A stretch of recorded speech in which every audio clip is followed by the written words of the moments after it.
friends, welcome to Brain Scoop channel. This is my new video and our today's topic is all about CT thorax. So in this video we are going to discuss about the anatomy of the lungs or the thorax and how it is seen in CT. So let's get started.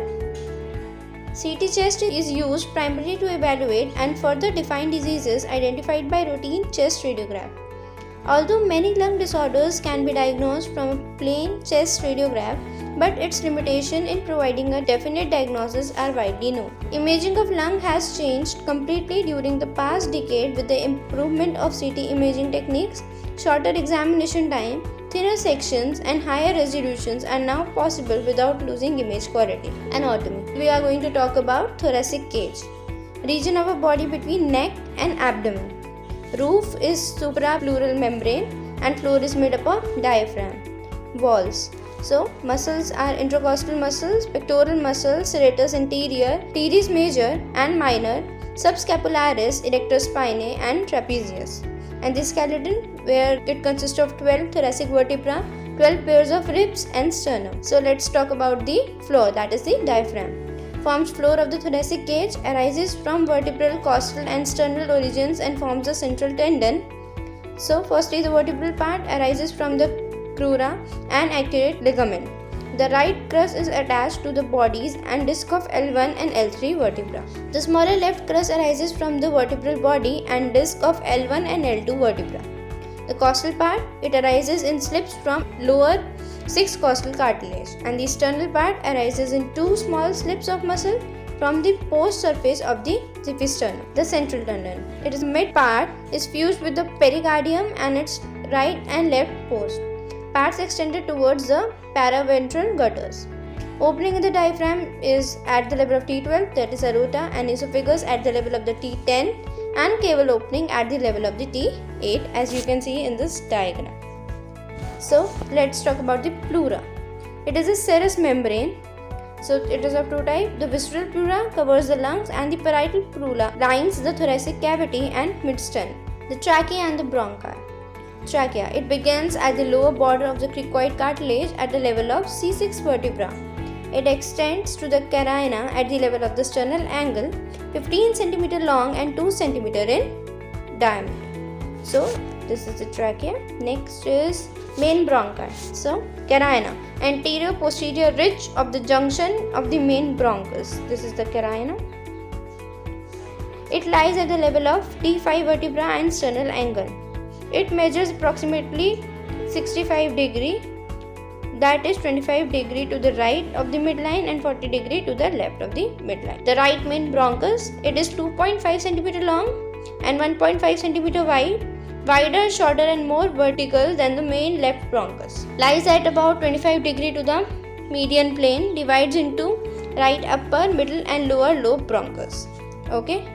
So the left main bronchus, it lies at the 40 degree to the median plane, 5 cm long and 1.2 cm in diameter, divides into left upper lobe and lower lobe bronchi within the lungs.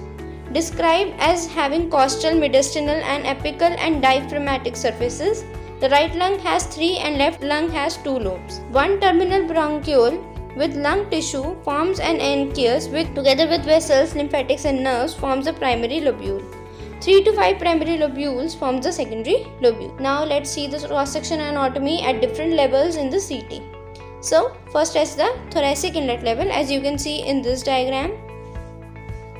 The green line indicates the level.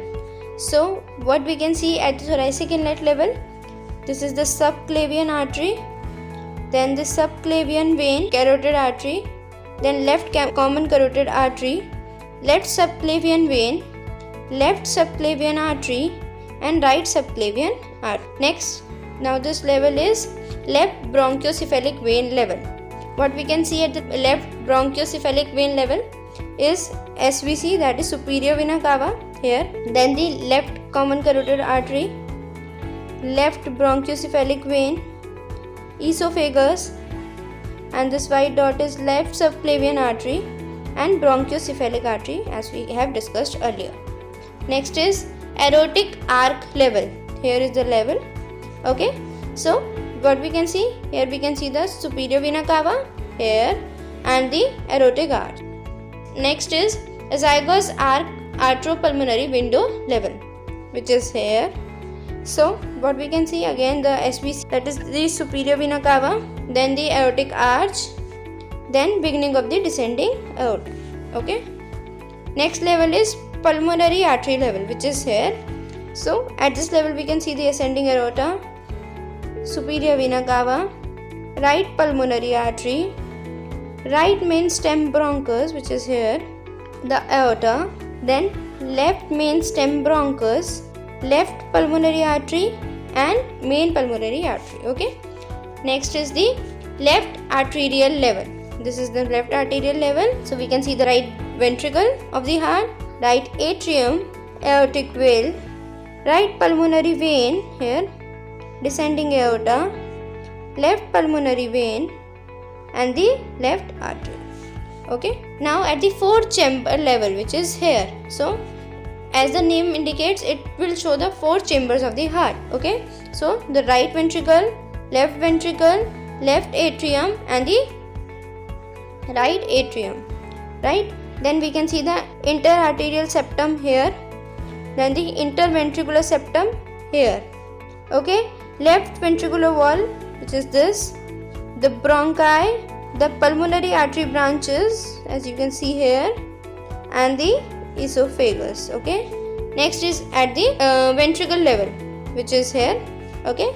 So what we can see the liver, the right ventricle, interventricular septum, left ventricle, esophagus, descending aorta, ventral body, spinal cord, latissimus dorsi muscle, inferior vena cava, right dome of diaphragm. So this is all for today. If you like this video, please like and share, and do subscribe my YouTube channel for further updates. Thank you.